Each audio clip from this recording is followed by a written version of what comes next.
Hi! In this lecture, I'll be covering intervals, but first, I'll be explaining what melody means in music. Melodies are made up of individual notes played one after the other, and they can move up or down or stay at the same pitch. They also have a rhythm, which is how long or short each note lasts.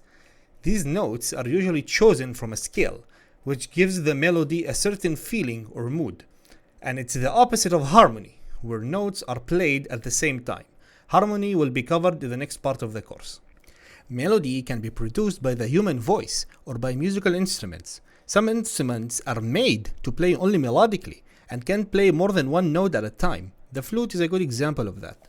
In the study and practice of music, it is necessary to express the distance between two pitches. That's what we know as intervals. Musicians understand intervals as the distance between two pitches. They can be easily identified by counting the spaces and lines between one pitch to the other. And the following intervals are called seconds. When counting seconds, one of the notes is always on a line and the other is on a space. The following example is what we know as thirds. Two notes that are a third apart are always placed on adjacent lines or spaces. And just like seconds, thirds gets their name by counting the pitches from one of the two pitches to the other. And now we're looking at fourth, the notes placed on the staff so that one is a space while the other is on a line, with a single skipped line and a single skipped space in between form a fourth. Fifths always involve either two notes on lines with one skipped line and two skipped spaces in between, or two notes in spaces with one skipped space and two skipped lines in between. The sixth, being one pitch greater than a fifth, involves a pitch on a line and another pitch on a space, with two lines and two spaces interventing. Again, you can check those distances by just counting the pitches from the first note to the second one. The seventh, like the third and the fifth, involves pitches either on two lines or in two spaces. When the pitches are placed on lines, there will be two skipped lines and three skipped spaces in between. And when the pitches are placed in spaces, there will be two skipped spaces and three skipped lines in between. The octave are easier to identify because both pitches has the same letter name, and one is always on a space and the other on a line. Two pitches that are written on exactly the same line is known as unisons, and it's basically playing the same note twice. Intervals that are greater than an octave are sometimes called compound intervals. We may either continue to follow the counting pattern introduced prior or identify the distance as an octave plus the appropriate smaller interval. The following example may be identified as either a ninth or an octave plus a second, and this example is a tenth or an octave plus a third, and so on. But it's easier to count numbers than to say an octave plus something. So we'll be using 9th, 10th, 11th, and so on. Now let's start naming specific intervals. What I mean by that is on the staff, the distance between those two pitches is a second, and also those two pitches are a second. But the distance between notes B and C and the distance between D and E aren't equal.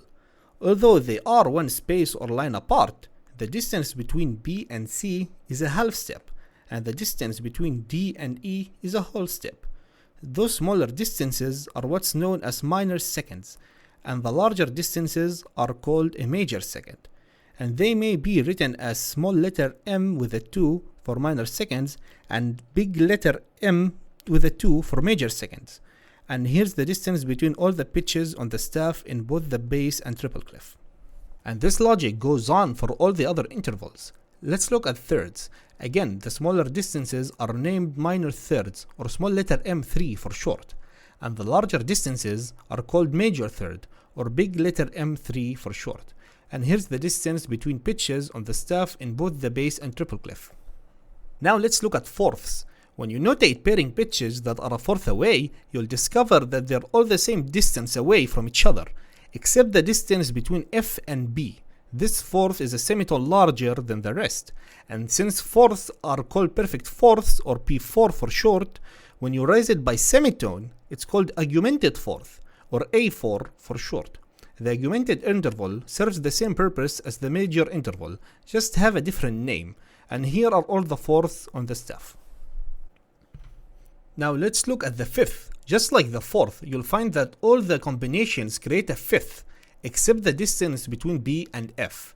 The distance between those two notes are a semitone smaller than the other combinations of fifths, and the fifth may be called a perfect fifth or a P5 for short, and the distance between B and F is called a diminished fifth or D5 for short.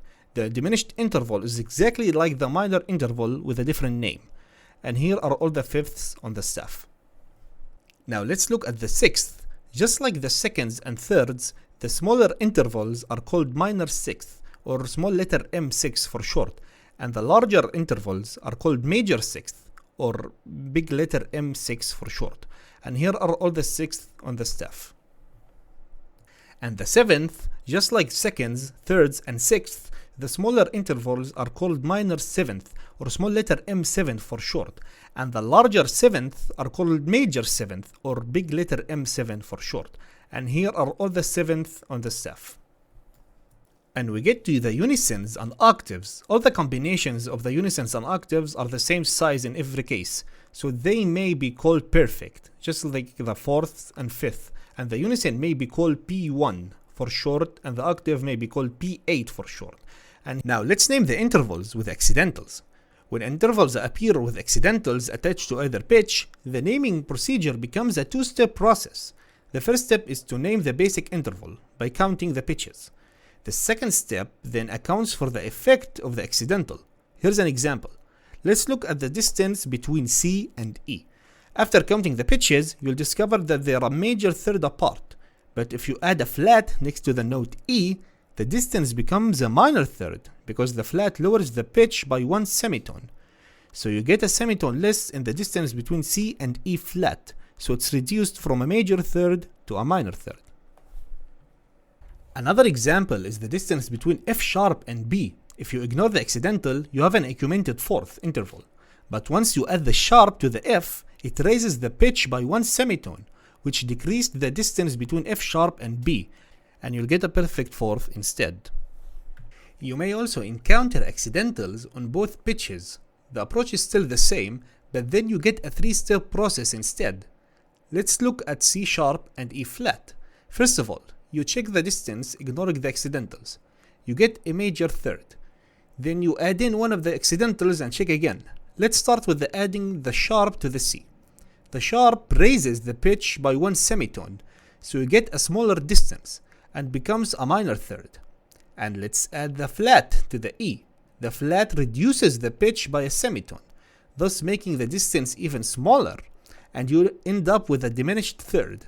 Keep in mind, a diminished third and major second, for example, are exactly the same distance away, so technically you can say it's a major second inharmonically, but music evolved to not allow that. If without the accidentals it was a third, it stays a third no matter what.